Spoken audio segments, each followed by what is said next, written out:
Hello everybody, this is Tim here again, here another movie review, finally for Hellraiser 2022. I think this is directed by David Bruckner, and I think this is the only film I've ever seen by this guy. I'm not even sure if he's done anything else. Just jump into the film as far as the Hellraiser franchise goes, I think the first one is awesome. Part 2, I thought was a good, solid sequel. Part 3 is the attempt to make the franchise more mainstream into like just a pinhead slasher film. It's alright, it's really goofy and cheesy. Part 4, Bloodline, I used to not really like it that much. I used to think it was just kind of passable. I still don't really like it that much, but now it's just kind of okay, time waster. Hellraiser Inferno is a totally different take on the series. It doesn't really feel that much like Hellraiser. It's pretty much like a psychological film. But for what it is, it was good. Hellraiser, Hellseeker is just pretty much just a ripoff of Inferno and the same thing done over again, except with the Kirsty Cotton character back from the first film, played by Ashley Lawrence. It's all right, time waster. Hellraiser Deader, once again, another psychological Hellraiser film. It's passable, one-off watch. Hellraiser Hellworld, trash. Hellraiser Revelation, horrible trash. Hellraiser Judgment, some people like is like a cheap, low-budget Hellraiser movie just because of the fact that it goes back to the style of the original Hellraiser franchise and feels more like a Hellraiser film. But just because it does that doesn't make it a good movie. It's still a bad movie, just with some good parts in it, but it's still a bad movie. This film, Hellraiser 2022, the reboot of the series, I gotta say, from 1 to 4, it's a 3 out of 4. It's good. It is not great. It never really gets to great, but it is good. This is easily, I mean, easily, the third best Hellraiser film in a franchise that is mostly mediocrity.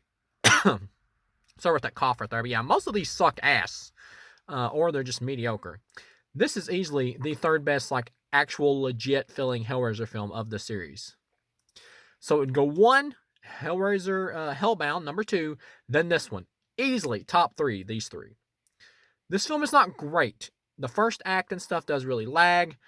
Even part of the second act kind of like it's kind of uneventful, but is all right. Once the Cenobites kind of show up and take action to the story and become like a main attraction, that's when the film like really picks up. This film is much more teen centered. It's about like this drug addict girl and her brother and all that, her relationship with her brother and her brother's boyfriend, and their Asian roommate is just kind of there for the body count. She has this boyfriend or whatever. Also, and she's like an ex-drug addict who's trying to get clean, but at the same time, she's still boozing up and still doing drugs. Very token teen characters that really do not have a lot of going on. It's really a mistake in this film to focus the story on these teen characters. In the original one, Ashley Lawrence was there and became the main character, but throughout that film, that is Julia and Frank's movie, really. And the original one had much more of a sleazy vibe to it. This one has like the hardcore horror vibe to it that's known for Hellraiser, with the gore and stuff, but it doesn't have this kind of sleazy.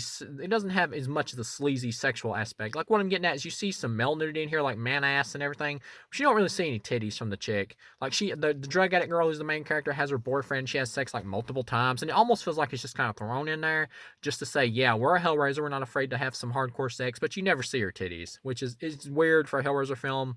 I know we're on this whole feminist kick thing and stuff like that now, and that's fine to have more female empowerment roles, but if you're going to do a graphic horror film, you got to have titties. That's just the way it is. So that's stupid. But overall, though, the girl does an okay job. She is fine in the lead, but her character's just not that interesting. But I feel like the actress does the best she can. This movie just should not have been teen-centered. There's this guy at the beginning. It opens with this rich dude or whatever who has the Layment configuration. He's like sacrificing people to it because he thinks the god of hell, Leviathan, or god of the Cenobites part of hell is going to give him like this ultimate reward or whatever, and he chooses pleasure, and he ends up getting like this friggin' device stuck into his chest that's like pulling his nerve endings. And of course, later on in the film, we figure out that he's actually trying to continue to sacrifice people to it so he can get this damn thing took out of him, and get Leviathan to take it out of him. Because that's the funny thing. People are always like in these movies, like, I heard this box is amazing. I can't wait to open it up and get ultimate pleasure. And then the Cenobites version of pleasure is basically have a chain stuck up your ass. So when it happens, you're like, no, I don't want this pleasure. Because it's not pleasurable. That's pretty much what the Cenobites are, sadomasochists. They just love to torture themselves over and over, and then just get off on it, and they know no bounds of it. And so any ordinary person is going to be like, no, this sucks. But yeah. So he tries to continue like torturing or sacrificing people to this box to get this damn thing took out of him. The teen cast is not great, but none of them's really terrible. Some are just kind of passable. The dude who plays like the main girl's boyfriend, he's passable. By the end of it, though, I like the twist that they did with him. It was a good twist. He became like okay at that point. Basically, the twist is you find out is he set this whole thing up. He wanted her to get a hold of the box because they go to like basically steal the stuff that's in the safe at this place so they can take the box and I guess sell it or get rid of it or something. But she gets a hold of it and she accidentally like cuts herself on it, and so they start demanding that she bring sacrifices. And then like her brother shows up looking for her, and he accidentally gets cut on it. And anybody that bleeds on the box gets taken. That's pretty much it. You automatically took if you just bleed on this damn thing if you get cut by it. And so they show up and take the brother in the bathroom, and that's pretty much what she's trying to do, trying to figure out what the hell's going on so she can get her brother back. And the Asian roommate is completely forgettable. Accidentally gets cut on the thing too later on when they make it to like the rich dude's mansion at the end of the movie. And and it's a pretty cool sequence. They show up and take her like from the back of the van. They're like trying to drive away and everything in the vehicle or whatever. And she like gets took by Pinhead and Co in the back, and they pull her back with the chains. And Pinhead like sticks this pin through her neck and all that. Now, just to say this about Pinhead, best acting in the movie. Pinhead is good here. Best performance in the movie. Not awesome like Doug Bradley, but good. And the Cinnabot designs, when I started watching it, I was kind of iffy on them at first. But overall, I thought they were great. At the same time, there's too many Cinnabots in this film. It would have worked better if they would have just narrowed it down to like a smaller core group like it was in the original first two movies. Even in the other sequels, they had way too many Cinnabots. All you really need is like a core group for Pinhead like they had in the first one, like Chatter and the female Cinnabot and all that. You don't need all these random other ones who just kind of pop in and out.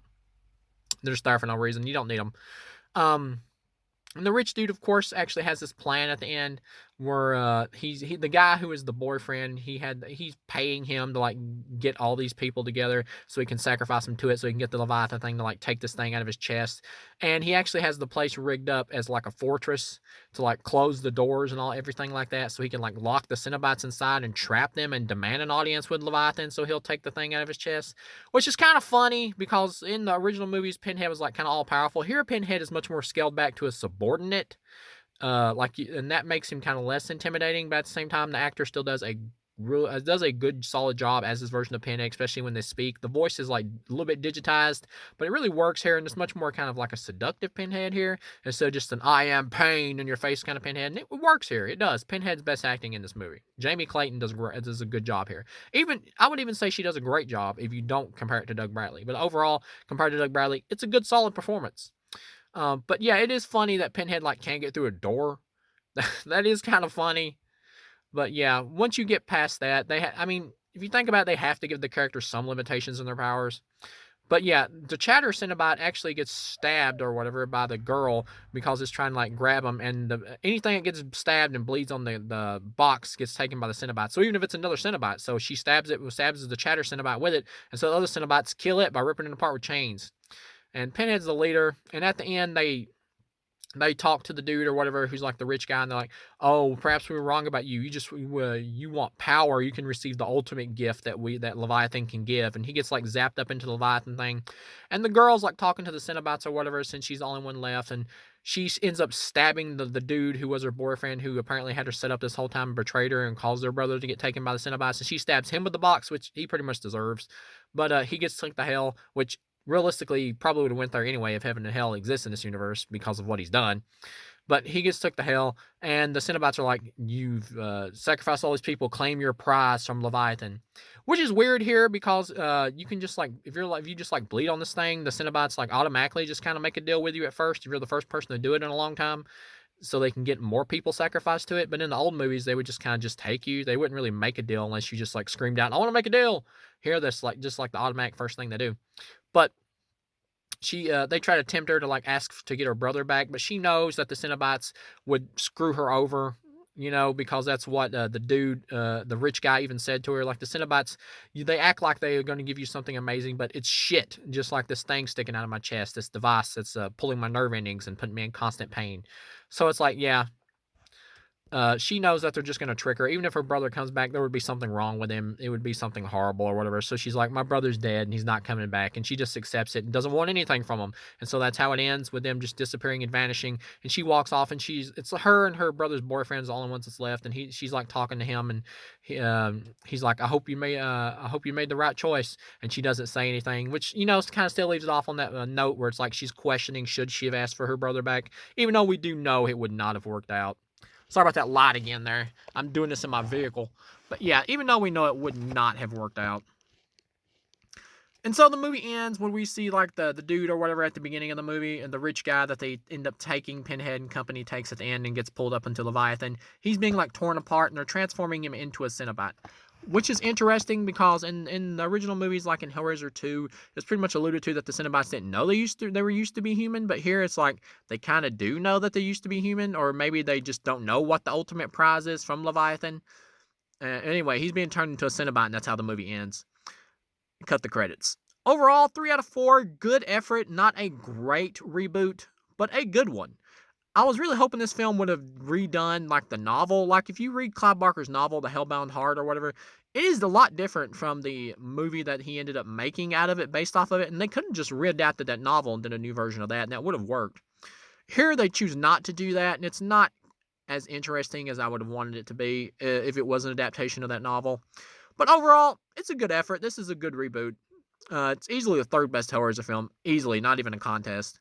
Overall, if they end up doing a sequel to this, I assume that they might take some elements from like Hellraiser Hellbound 2 and have like the characters explore hell or whatever. Assuming they bring back like the same drug addict girl character in this one or whatever. You don't necessarily need her. She doesn't like drive home, as like being like the main character of this new franchise. You don't really feel it, but at the same time, just for continuity's sake, I wouldn't mind her coming back and like going to hell or whatever and searching for her brother or something, or trying to find a way to bring him back. You could go that direction. And you could even have like the rich dude in this at the end of it who becomes a Cenobite. He could be like the new Chernard, like the new version of Chernard. Like maybe they've made a mistake turning him into a Cenobite. Maybe he like kills all the other ones and says, "I'm taking over this bitch," and then just tries to take over everything. Like you could go that direction if you really wanted to. Or you could even do like an adaptation of the Scarlet Gospels book, like Clive Barker's sequel book. Or maybe you could save that for like a trilogy and do that as number 3, where Pinhead dies in that one, because he dies in that book. You could do that. Or like I said, you could have the Cenobites discover that they all used to be human or whatever in the sequel to this, and have the rich guy be like the new Chernard Cenobite, and he kills them all. You could go that direction. There's multiple directions you could go here if this gets a sequel. Do I hope it gets a sequel? I wouldn't mind it. It was good. I liked it. It's easily the third best Hellraiser film, in my opinion. I wouldn't mind a sequel. Do we need one? I don't know if we necessarily need one, but I'd be fine with it. So overall, 3 out of 4, good reboot, not great, but good effort. So thank you guys for watching, and I'll see you again.